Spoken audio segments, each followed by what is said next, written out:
against Libyans, and their operation is against Libya for the simple reason, because he has no more trust in the armed forces. And you know that because most of the armed forces, they went and let him down, and they went to the people.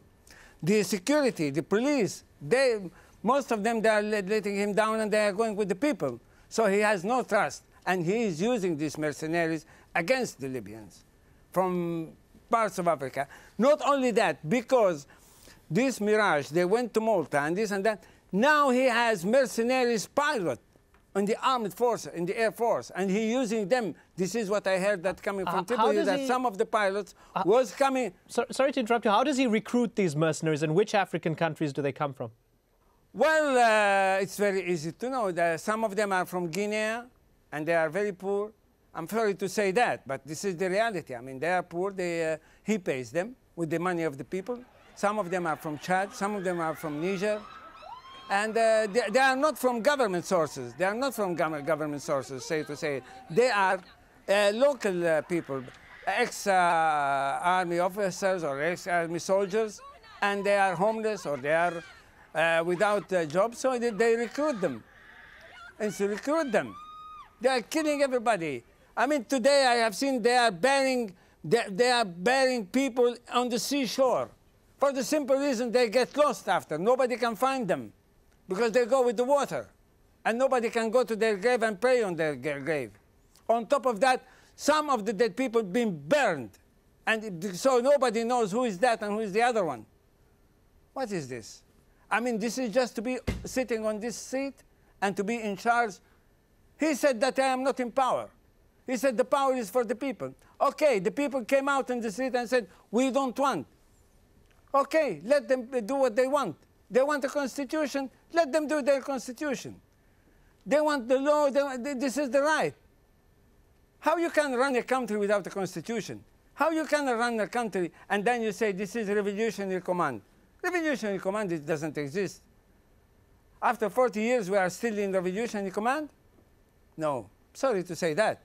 Mr. Al-Masmari, I mean, you were part of the inner circle. Many people have broken ranks. Many people have walked away from Muammar Gaddafi. But his sons, particularly Saif al-Islam, we heard from him, his sons are holding firm to their father's leadership. Tell us about the relationship between the sons and their father. Well, you know, sometimes they are with and some against. Even the brothers in themselves, don't agree to each other. I know that. They don't agree to each other. And yesterday, I have seen the circle around him. I haven't seen the officers of the security around him, which I know. They were not there. The others, which they were in civilian, they are employees. They are from the cabinet. The only one in uniform was his son, Saadi. That's all. But where is Ma'asim Billah? Where is Saif al-Islam? Where is Hannibal? Where is Khamis? I haven't seen. Unless they are in the operation rooms, this is something else. But believe me, I mean, there is no trust in the armed force. Now he's saying that he's sending around the officers in the free officers to the tribes. The tribes does not accept anyone. They don't accept even the chief of tribes because they are fed up. Okay, let's ask Muhammad Ali Abdullah about that. What do you think? Do you think that the tribes don't trust any of them, as Mr. Al-Masmari said? No, of course. I mean, the wall of trust is broken a long time ago. I mean, when you see this kind of bloodshed and this kind of brutality, right now the tribes are made up of people. They're made up of Libyans. They're made up of humans who have a conscience. And the tribal bond in Libya goes way beyond Muammar al-Gaddafi.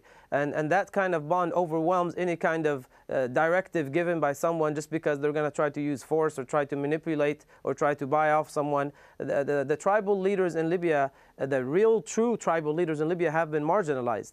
Gaddafi, that was one of the first things, in addition to the armed forces, as mentioned, he's marginalized them. He has basically scaled down their ability to be able to be effective within the society, within Libya. This is part of his mentality. He cannot accept that anyone else can be anywhere near his level of power. Therefore, anything that's within his level of influence, it has to be marginalized, including tribal leaders. Right now, within the Libyan society, there's what we call the real tribal leaders, you have the pure tribal leaders, the historical tribal leaders that have the wisdom and the ability to lead their people. And then you have the tribal leaders who are the puppets of Gaddafi's and his regime in the past. And this is the two factions. Right now, both, okay, for different reasons, have pretty much left Gaddafi on his own, because they're not willing to see that kind of brutality done on their own people, hence him having to rely on his own sons, who are basically fighting for their lives for survival, and on the mercenaries. And I think the decision to bring in mercenaries was basically the killer factor for him, for Gaddafi and his regime, because based on all the international laws, bringing in mercenaries to kill your own people that you're supposed to be protecting, no country is going to protect him. He has nowhere to go right now. I want to go back to Nouri al-Mismari and talk about the Green Book. Muammar al-Gaddafi pulled out the Green Book during that long-winded speech again. He quoted himself from the Green Book. I wonder, to what extent, you know the man personally, to what extent is he actually ideological? Or was this all merely rhetoric of a man who would do anything to stay in power? Well, the Green Book, it's there, but has been implemented. Has it been implemented? It's never been implemented. It's like, we have a small story, says that there was a sheikh, imam in the mosque, and he was saying, please do this and that, give to the poor people, give to the money, give the poor people to eat, just like that. Then he has his daughter-in-law. She found a piece of rag that her father-in-law was using it when he goes back home. And there was a poor man came to the house and was asking for charity. So she gave it to him. After when her father-in-law came back and said to her, where is that rag I am using? She said to him, well, I gave it to a poor man. He said, why you did it? I need it. She said to him, but I heard you that you are talking to people that they must be good with the poor people. He said, but I am talking to them, not talking to me or to you. So the Green Book is for the others, not for him. Let's talk about the wealth of the country. To what extent is the wealth of the country within his family and inner circle? And for example, did you enrich yourself by being close to Colonel Gaddafi? Thanks to God, I never done it. Thanks to my family, I come from a rich family. I have even some of the wealth of my family there been monopolized, and I am still struggling to get it back. I never reached myself. I never touched the house of a people. I never tried to put in prison someone innocent. I never tried to kill someone or to be even helping to kill someone. I never did that. Muhammad Ali Abdullah, let's talk about the prospect of civil war. Gaddafi seems intent to fight to the death.